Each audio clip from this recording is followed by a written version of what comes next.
সবাইকে সালাম এবং শুভেচ্ছা জানাচ্ছি। কৃষি ইডের পক্ষ থেকে আমরা আজকে আপনাদের সাথে আলাপ করব অত্যন্ত সম্ভাবনাময় এবং পাহাড়ি এবং চট্টগ্রাম অঞ্চলের বেশ জনপ্রিয় একটি সবজি জাট শিম, যেটি বাউনি ছাড়া মাঠ ফসল হিসেবে এটি চাষ করা হয়ে থাকে।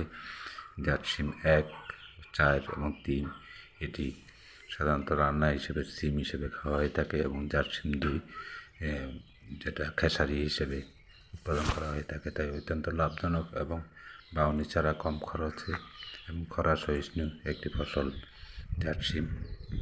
এটি চাইলে আপনি আপনার জমিতে আবাদ করতে পারেন এবং অত্যন্ত লাভজনক। প্রতিটি গাছ থেকে প্রায় 300 থেকে 500 গ্রাম পর্যন্ত শিম উৎপাদন হয়ে থাকে। তাই আপনিও চাইলে আপনার জমিতে এইভাবে জাট শিম চাষ করতে পারেন সম্ভাবনাময় ফসল হিসাবে এবং সারা দেশে জনপ্রিয়তা হওয়ার সম্ভাবনা রয়েছে এই ফসলটি। তাই আপনিও চাইলে আপনার এলাকায় এই ফসলটি উৎপাদন করতে পারেন এবং ফসলটি উৎপাদন করে যেমন একদিকে শিমের চাহিদা পূরণ করতে পারেন, পাশাপাশি বাড়তি ফসল বাজারে বিক্রি করে অর্থনৈতিকভাবে লাভবান হওয়ার খুবই সম্ভাবনা রয়েছে। তাই এই ফসলটি আবাদের দিকে আপনাদেরকে নজর দেওয়ার জন্য অনুরোধ করব।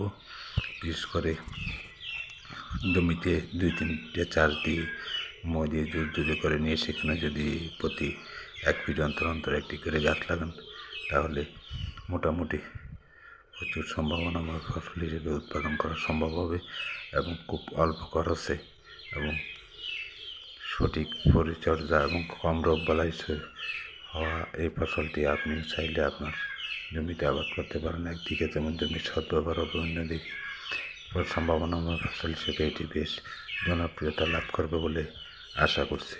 বাংলাদেশ কৃষি গবেষণা ইনস্টিটিউট থেকে এর কয়েকটি জাত উৎপাদন করা হয়েছে। এই জাতগুলো আপনি ব্যবহার করে আপনার এলাকায় ফসল উৎপাদনের দিকে নজর দিতে পারেন। সম্ভাবনাময় ফসল হিসেবে এটি বাজারে মোটামুটি বেশ চাহিদা রয়েছে ফসলটির। তাই চাহিদার ভিত্তিতে আমাদেরকে উৎপাদনের দিকে নজর দিতে হবে এবং উৎপাদন বৃদ্ধি পেলে দেশের অর্থনীতিতে গুরুত্বপূর্ণ ভূমিকা পালন করা সম্ভব হবে। তাই এই ফসলটি চাষের দিকে আপনি আগ্রহী হতে পারেন। দেখুন কী পরিমাণ ফসল আছে, মাশাআল্লাহ। অত্যন্ত লাভজনক এই ফসলটি আবাদের দিকে আপনাদেরকে নজর দেওয়ার জন্য বিশেষভাবে অনুরোধ করতেছি, কারণ এই ফসলটির আমাদের দেশে প্রচুর সম্ভাবনা রয়েছে এবং এই জাট শিমে রয়েছে প্রচুর পরিমাণের ক্যালসিয়াম, প্রোটিন, ভিটামিন সি সহকারে অন্যান্য খাদ্য উপাদান, যা আমাদের শরীরের জন্য বেশ উপকারী এবং খরা সহিষ্ণু হয়। এটি ফসল তেমন একটা সেচ ব্যবস্থাপনার প্রয়োজন পড়ে না। যদি আপনাদের এই ফসলটি আবাদের দিকে নজর দেন, তাহলে একদিকে যেমন অর্থনৈতিকভাবে লাভবান হওয়া সম্ভব হবে, অন্যদিকে জমির সদ্ব্যবহার এবং অল্প সময় প্রচুর ফসল উৎপাদন করা সম্ভব হবে। যদি ভিডিওটি ভালো লেগে থাকে, লাইক, কমেন্টস, ফলো দিবেন। ধন্যবাদ সবাই।